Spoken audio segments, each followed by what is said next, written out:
deficiency, protein, and adequacy. Ang ating target licenses po dito is the existing enhanced Nutriban adapters and bakeries po.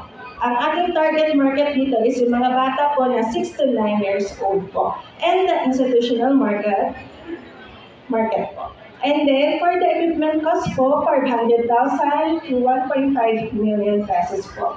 Waive din po ang ating licensing fee, and for the cost of raw materials and packaging, per 80 grams po is 10.20 pesos.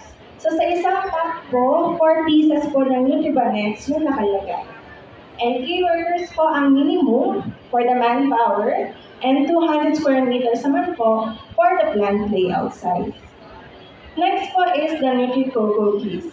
So ito po ay crunchy, bite-sized na rich in protein cookies made from coconut, malunggay, squash, sesame, and other bakery ingredients. Ang ina-address natin dito is the energy and protein deficiency. And ang ating target licenses is the bakeries, LGUs, and cooperatives. Target market is children, institutional market. Same for the equipment cost, 500,000 to 4 million pesos.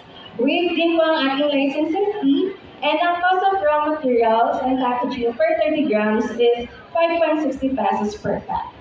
3 workers po ang minimum, and 200 square meters po for the plant layout po.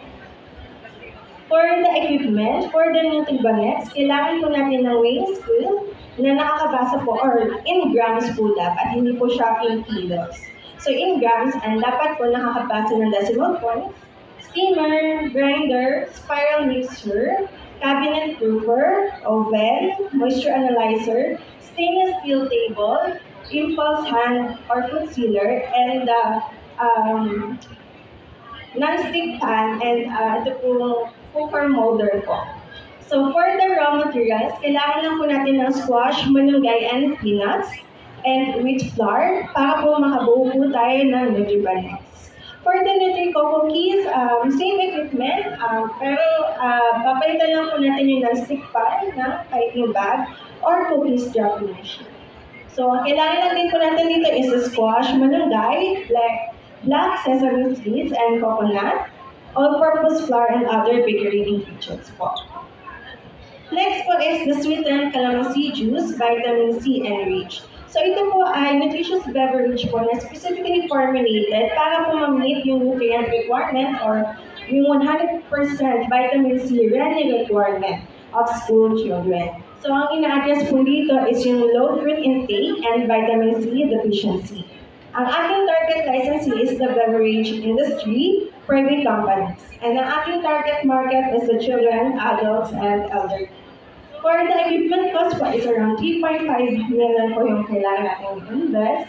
Waive din po ang ating licensee, and for the cost of raw materials and packaging per 180 ml is 14.40 pesos po.